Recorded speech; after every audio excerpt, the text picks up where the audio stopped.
How does China decide where they invest into their military? How does Russia decide where they invest into the military? If we were to pull up our top 5 biggest enemies, how do they make the decision on where the money is being invested in? Are they unified in the decisions that's being made there versus in America? It's political what the investments are being made. I mean, we're living in an era right now, which I don't know if you agree with this or not. According to, some of our guys, whether you want to talk about Kirby, whether you want to talk about, many of the generals we have today, the super soldier today is part of the LGBTQ community. Today's super soldier is got to be a trans because we're learning. I mean, that's the way to go, right? And imagine the amount of innovation and research we've done to realize that the best soldiers are them. But I want to know how my enemy decides the budget. Do they sit in a room and they're fully unified?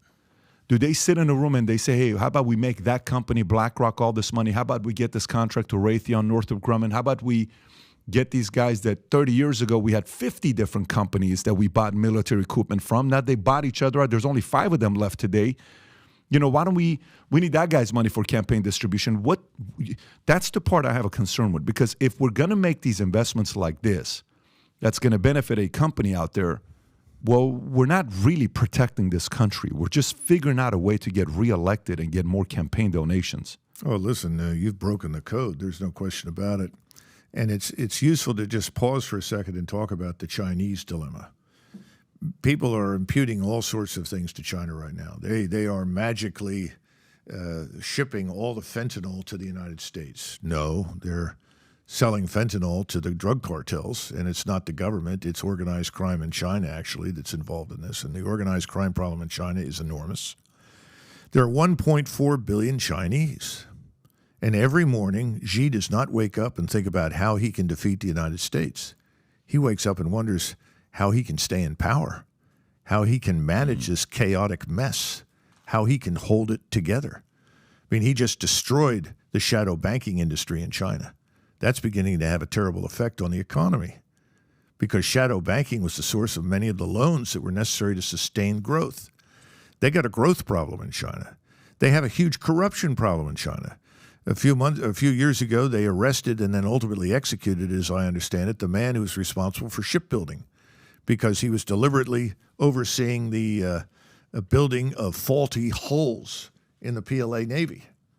Everybody says, well, this is a 300-ship Navy and China has outstripped us. 100 of those vessels are Coast Guard vessels.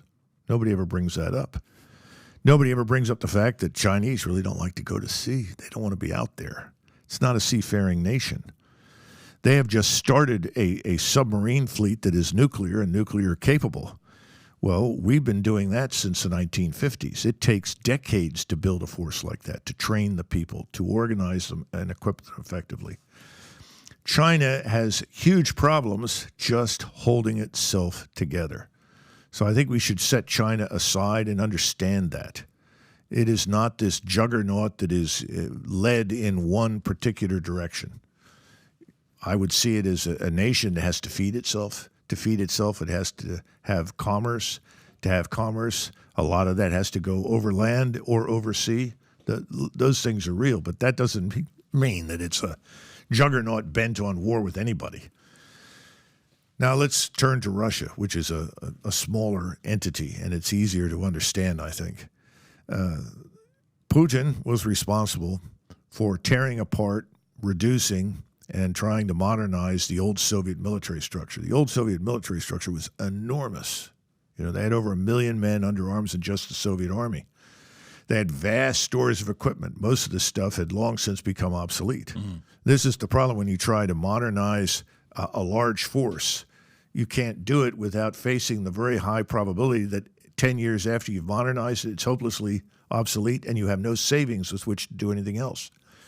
So he tried to make it smaller, and he succeeded. He made it much smaller. He tried to professionalize it. He tried to stop the brutality inside the old army barracks, which was so characteristic not just of the Soviet military, but also the Tsarist armies.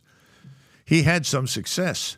Then it turns out that he had to use it, and it was too small for the purpose that he decided to use it for. So now it's up to 750,000. There's a plan to make it 1.2 million. Congratulations, President Biden. Congratulations, NATO. You just created the very thing that you said you were setting out to stop. You understand? And so in Russia, one man at the top with the defense minister has enormous power. He has much more power than Biden, much more power than almost anybody else who sits in that position to allocate resources, to establish factories, to disestablish factories, to build new formations, to disestablish old formations. Think of Putin not as Stalin, but as a czar. He is roughly as powerful today as the czar of Russia was before World War I. That's the kind of power and influence he wields. And I'm sure he's under a lot of criticism right now because there are always people in Russia that say, we need a bigger force. We need a bigger force. They border how many countries? How many thousands of miles across is the place? Shit. I mean, you know, it's legitimate, but he tried very hard to economize. Now he's stuck with the requirement to maintain a much larger, more lethal military force. And you wonder how long until, you know, the whole thing about 40 Laws of Power. I don't know if you've read 40 Laws of Power, Robert Greene. Rule number 1, never outshine the master. There's always somebody that's looking for you to fall so they can kind of take over your position. You're sitting there saying these guys are probably, even in the mob, it happens all the time where, you know, Paul Castellano's the boss, and then John Gotti and Sammy the Bull, hey, I kind of want to take the throne, and then John becomes the boss, and then, hey, is Sammy going to want to do the same thing I did to Paul? There may be a little bit of that paranoia in him as well. For how long can I really keep this thing together? People are now rich. They now have money more than they've ever had before. People were not this rich. They are richer than ever before. So those are certain concerns and fears that they have. Happy 4th of July to you. We have a special event that's coming up with Tom Brady, Mike Tyson, and Will Guidara in Miami, Vol Conference. It'll be August 30th to September 2nd. This weekend for 4th of July, we're running a special. Buy one, get one free. Bring your spouse, bring your business partner, bring your running mate. If you haven't yet registered, click on a link below or above. Get registered. Looking forward to spending 3 days with you in Miami.